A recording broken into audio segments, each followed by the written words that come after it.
Cheating in chess, game theoretical perspective. Welcome.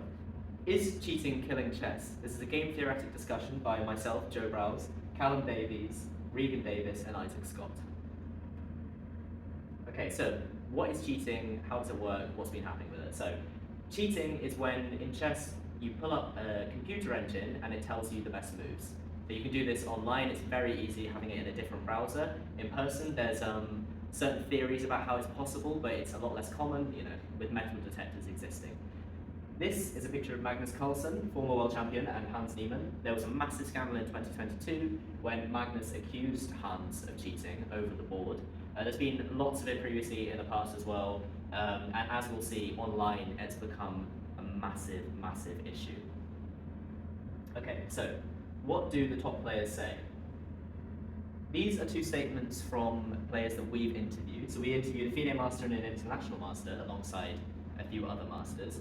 And the general consensus is that cheating is not fun, right? It's not enjoyable. There's not really any incentive to cheat for a title player because they're already really good, they don't have anything to prove. But when you introduce money in an online tournament, then of course there's some incentive to cheat. And now we have some statements from Vladimir Kramnik and Fabiano Caruana, two top grandmasters.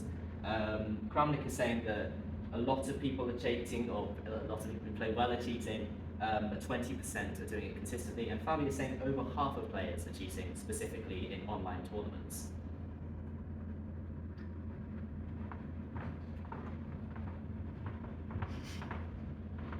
However, the sources actually seem to disagree with what title players are saying. A lot of sources, or at least one paper, has stated that the financial incentive actually decreases enjoyment rather than increases it. This is due to Desi's paradigm, which in essence states that intrinsic motivation is much more important than extrinsic motivation. Moreover, the top title players in the world, Fabiano Caruana and Vladimir Kramnik, state that a large proportion of title players are cheating. If this were true, according to papers by Black and the Chess Fair Play team, a lot of non-cheaters would be drawn out of the population.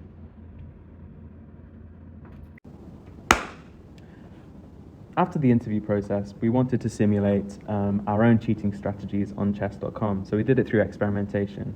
We opened 9 different accounts on chess.com with no playing data, and we thought of 9 different cheating strategies. Some of them might have been a wise strategy where you cheat once per game, a naive strategy where you cheat on every move, 5 on 5 off, and 7 more obviously. So while playing the game, we noted down our enjoyment, and enjoyment is sort of a function of how we felt, the win rate, all these different factors, and we thought enjoyment, that's just it's a really good indicator of how long is a player going to continue playing chess, which is really what we wanted to find in terms of cheating. If you're cheating, how long are you going to carry on cheating for? Okay, so here's an example. For our naive cheater, we have a 2x2 matrix, and he's playing a non-cheater. So this is a payoff matrix for a normal form game. So a cheater playing a cheater, they get a payoff of 2. Non-cheater playing a non-cheater, they get a payoff of 13. And this 13 here, this stays constant throughout all of our simulations. Okay, here's some theory.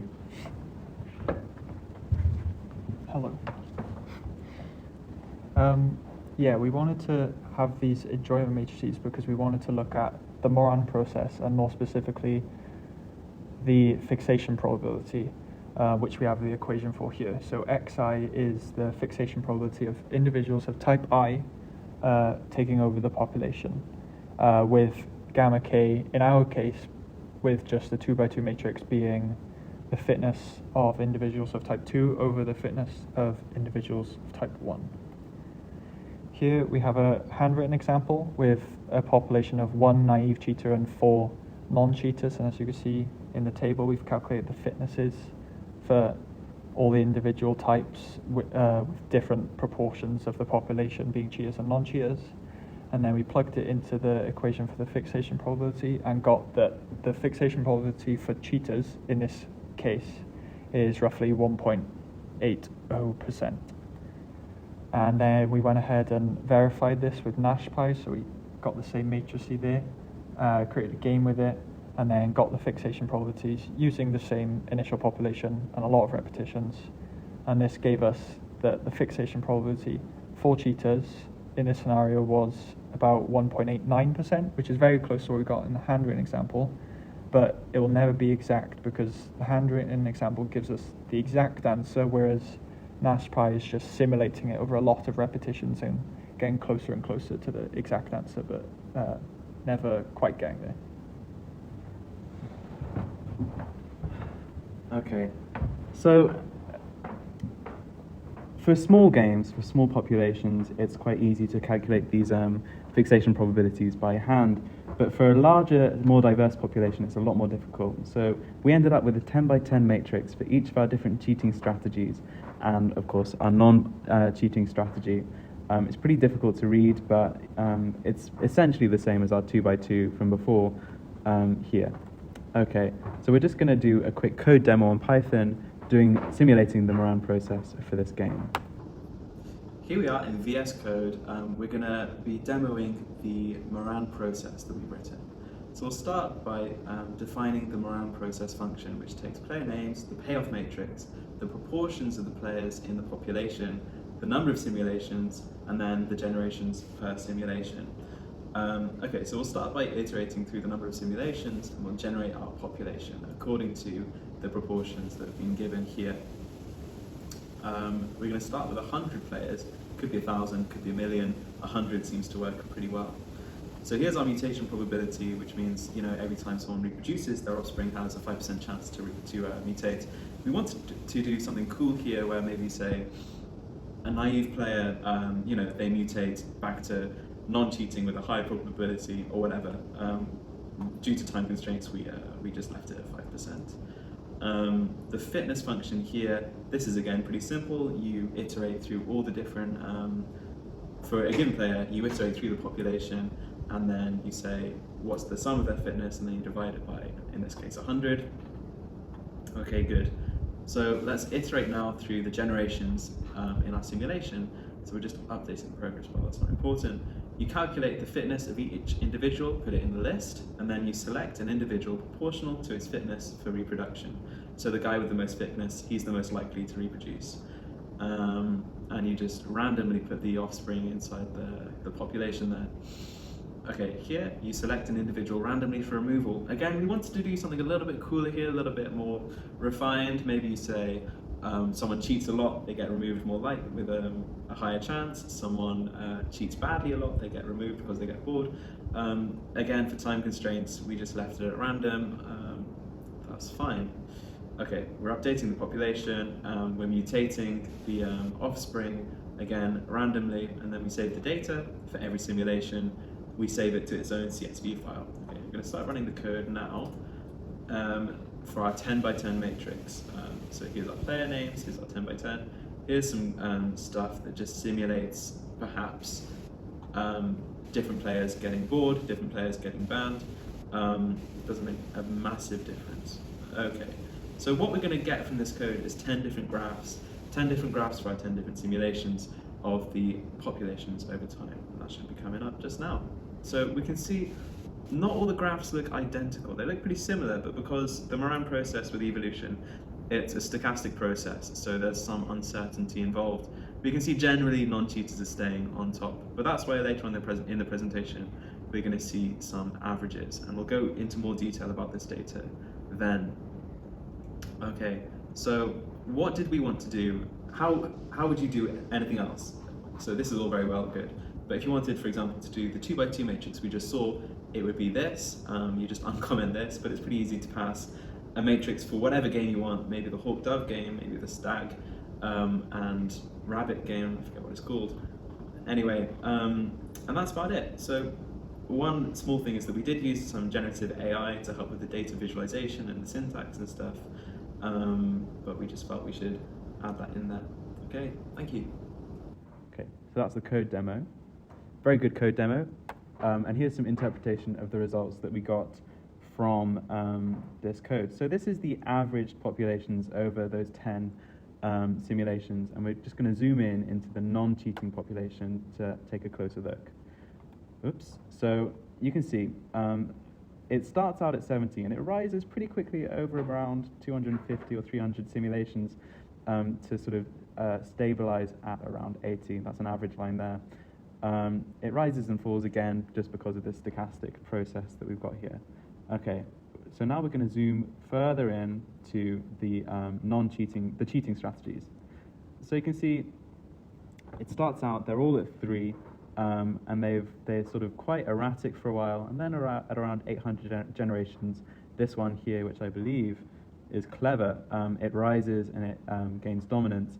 And we can see that there's some fluctuations at the beginning. We hypothesized that this is going to be different cheating strategies, finding their niches, sort of competing with each other. But again, that's just a hypothesis. Okay, and again, but this was all for playing chess without a cash incentive, which we're going to talk about now. Okay. Title Tuesday is an online bi-weekly blitz event where title players have the opportunity to win some prize money. Taking data from our interviews, we got these results for our moron processes. As you can see in the first graph, with a 50-50 population split between cheaters and non-cheaters, as per Fabiano Caruana's estimate, we can see that cheaters are having zero chance of taking over the population, and this is simply because it's not enjoyable for a title player to cheat, and with no money, there is no incentive. So the next graph, we add this money incentive, and as you can see, they easily take over the population. But this is not the whole story, because this is over thousands of generations, and in real life, when you get to 11 games, or 11 generations, that is one Title Tuesday, and if you're performing very well, then there will be fair play checks installed in your house. Cameras behind you, sharing your screen, and joining a Zoom call. So this will not be possible to cheat past this stage, and it will be impossible for it to get to 1,000 generations. As with all research, there must be limitations. There are so many factors beyond our control, such as the elo of the players, and so we decided to simply not take it into account with our research. When the interviews and surveys were conducted, we made every attempt to remove bias from the questions. However, there's so much stigma around cheating that the results could potentially contain some bias. One interesting point brought up by a candidate master is that as players get stronger, they're much more likely to win prize money from Title Tuesday and similar events, and so prize money would become more of a factor in terms of enjoyment. Finally, as touched upon earlier, the Moran process simulation we used didn't account for non-random deaths, as we created a simulation of being banned as a coefficient that was applied to certain elements of the matrices. This is something that we could change in future research. Okay, so in the process of making this project, we went down several rabbit holes that didn't really lead to much, especially when we built our own Moran process instead of using NashPis. We did this off the back of reading a paper around Moran processes with multiple types, and that's where we got some of the inspiration to potentially change mutation probabilities depending on species and stuff. We didn't end up doing that, but we already had the framework for our Moran process. We had the data visualization set up, so we just went with it.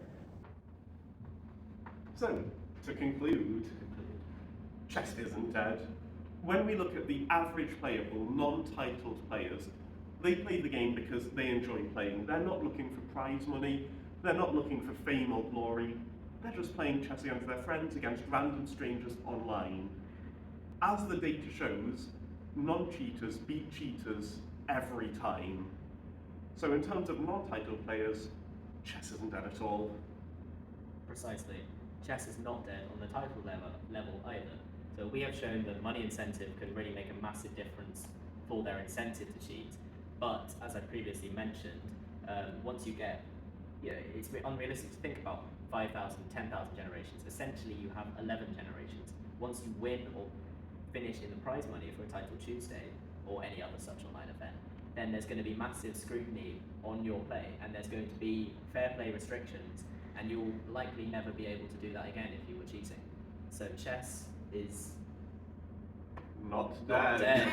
dead.